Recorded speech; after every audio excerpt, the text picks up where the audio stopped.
Ma copine, 21F, m'a trompé et est devenue folle quand je lui ai demandé de quitter mon appartement. Ma copine et moi avions emménagé ensemble assez tôt, après seulement 2 mois de relation, à cause de son ex-belle-mère qui nous harcelait.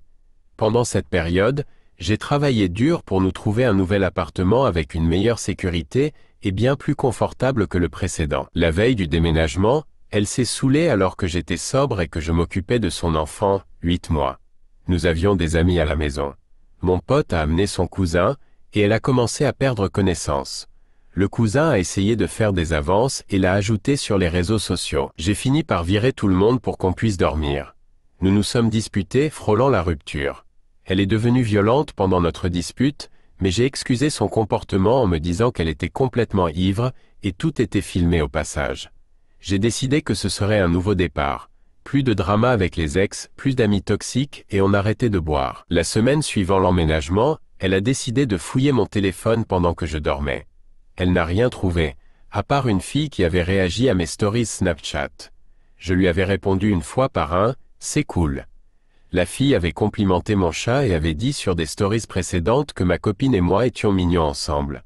J'aurais probablement dû la supprimer, mais je laisse généralement les gens en vue. Cela a déclenché une grosse dispute où encore une fois elle est devenue violente, mais cette fois sobre.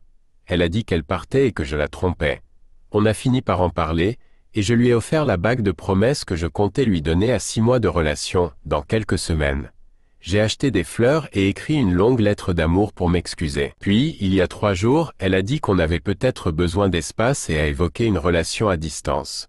Je lui ai dit que je ne faisais pas de relation à distance, que ça n'avait jamais marché pour moi et que je n'aimais pas ça. Si c'était ce qu'elle voulait, on pouvait rompre, et je soutiendrais sa décision. Elle est devenue furieuse, on s'est disputé, échangeant des piques verbales, et elle a dit que je ne l'aimais pas. Elle a attrapé un couteau de cuisine et a essayé de me frapper. J'ai dû lui tenir les bras en lui disant de se calmer. Elle est ensuite allée dans la salle de bain avec le couteau et s'est coupée, me blessant aussi au passage. J'ai commencé à filmer à ce moment-là, car j'avais déjà vécu ça avant. Je l'ai calmée et elle s'est endormie.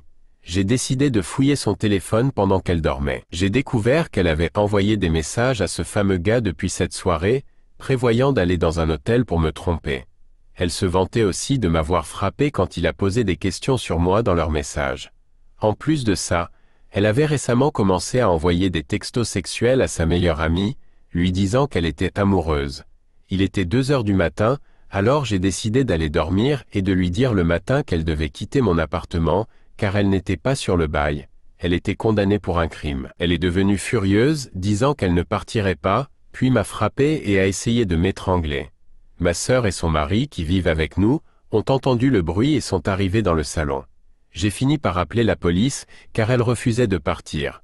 Elle est maintenant inculpée pour 4 chefs d'accusation de violence domestique aggravée, harcèlement et maltraitance d'enfants. Pendant longtemps, j'ai justifié son comportement parce que son ex était en prison pour l'avoir battue et violée.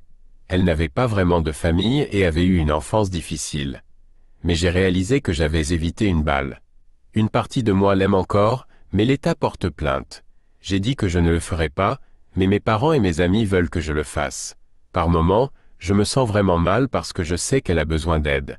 Et pour le bébé aussi, je m'y étais attaché et j'avais projeté l'idée d'une famille.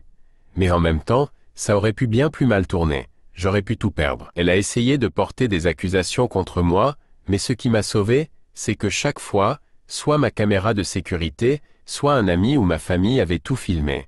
Je sais que je ne devrais pas tolérer ce manque de respect et qu'elle ne m'a probablement jamais aimé. Elle ne travaillait pas, ne contribuait en rien, et j'étais probablement juste un ticket gratuit. Ça fait mal, mais je tourne la page. Mon système de soutien entre mes amis et ma famille est incroyable. Je suis reconnaissant pour tout ça. J'ai aussi découvert qu'elle était déjà en probation pour avoir essayé d'écraser son ex avec sa voiture. Je ne sais pas, j'ai juste décidé de partager ça.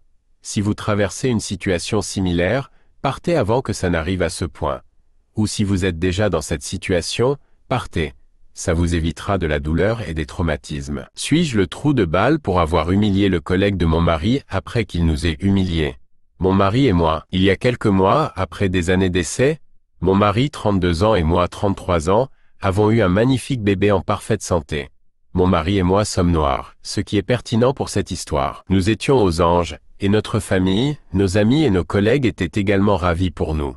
Juste après l'accouchement, mon mari a envoyé un mail d'annonce de naissance avec une photo de notre fils à tout son bureau. Quelques semaines plus tard, mon mari est rentré furieux après sa première journée de travail. Un de ses collègues lui a appris qu'un autre employé, un jeune nouveau que mon mari connaissait à peine, avait raconté à qui voulait l'entendre que mon mari ne pouvait pas être le père de notre fils parce que ce bébé est trop clair pour être le sien et ses cheveux sont trop longs et lisses. C'est le bébé d'un blanc ou d'un asiatique. Ce type a continué en disant à tout le monde que mon mari était un pigeon et que son excitation à l'idée de devenir père l'empêchait de voir la réalité. Que je l'avais trompé et que j'avais été engrossé par un autre homme. Petite précision pour ceux qui ne le savent pas encore en 2025. Les bébés noirs sont souvent assez clairs à la naissance et leur peau fonce au cours des premières semaines. Leurs cheveux deviennent également plus bouclés progressivement.